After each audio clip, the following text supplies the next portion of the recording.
من إيجابيات إن أنت بقى تقدر تعفو إنه في أمراض كتير لقوها سببها الأساسي هو إن أنت زعلان قوي، زعلت قوي مرة واحدة. يعني في أنواع من أمراض السكر بتبقى أكسيدنتال، بتحصل بسبب ضغط نفسي مفاجئ.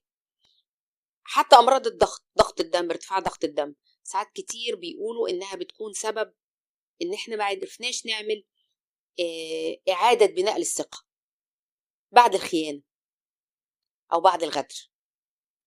لو عايز تقدر تعمل إعادة بناء للثقة وتعمل عفو بشكل دائم، في شروط لازم الشخص يعملها: إنه يعترف بالذنب، وإنه يحس بندم حقيقي، وإنه يلتزم بإنه ما يكررش الغلط ده تاني.